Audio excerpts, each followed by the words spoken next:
Guys, இது உங்கள் ஃபன்வன்சர் kids. எல்லாத்துக்கும் ஹாப்பி பொங்கல். எல்லோரும் கரும்பு சாப்பிட்டுட்டு இருப்பீங்கன்னு நினைக்கிறேன்.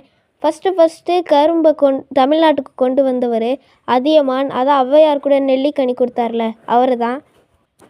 கரும்பு ஒரு புல் வெரைட்டி. அது கருப்பு கலரில் இருக்க புல்னால கரும்புல் அது அப்படியே கரும்புன்னு ஆயிடுச்சு.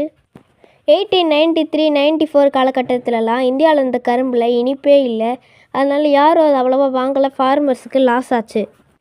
அப்படி இருக்கும்போது கேரளாவில் 1897 பிறந்தவங்க தான் எதவலார் கக்கட் ஜானகி அம்மாள். அவங்க வீட்டை சுற்றி நிறையா செடியெலாம் இருந்தனால அவங்களுக்கு பாட்டனி, அதாவது தாவரவியல் மேலே அதிகமான இன்ட்ரெஸ்ட் வந்துச்சு. அவங்க ஸ்கூல் படிப்பை முடிச்சுட்டு மேல் படிப்புக்காக அமெரிக்காவுக்கு போயிட்டு திருப்பி இந்தியாவுக்கு வர்றாங்க. அப்போது நேருட்ட அவங்க பேசிகிட்டு இருக்கும்போது நேரு அவங்களோட அறிவை பார்த்து அவரே அசந்து போயிட்டார். அதுக்கப்புறமா அவங்க கேரளாலேயே இருந்த அந்த பாட்டனிஸ்டில் வேலை பார்க்குற அந்த இடத்துல வேலைக்கு சேர்ந்தாங்க. ஃபஸ்ட்டு இருந்த ரோஸ்லாம் ரெட் கலரில் மட்டும்தான் இருக்கும். இப்போ தான் ஹைப்ரிட்லாம் பண்ணாங்க. ஃபஸ்ட்டு இந்த ரோஸ் ஏன் ரெட் கலரில் இருக்குன்னா அதில் ஆர்த்தோசைனேட் இருக்கனால ரெட் கலரில் இருந்துச்சு.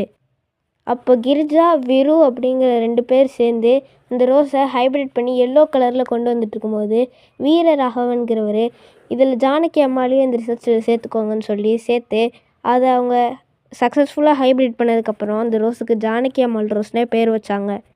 இந்த மாதிரி பல சாதனை பண்ணதுக்கப்புறம் அந்த சுகர் கேனில் இனிப்பு இல்லாதவங்க கேள்விப்பட்டு சுகர் கேன் ஃபார்முக்கே போய் அவங்க அதை ஹைப்ரிட் பண்ணி அதை இனிப்பாக மாற்றினாங்க. அதுக்கப்புறம் எல்லாருமே அதை விரும்பி சாப்பிட்டாங்க. அப்போ அவங்க பில்ட் பண்ண இடம் பேர் தான் சைலண்ட் வேலி.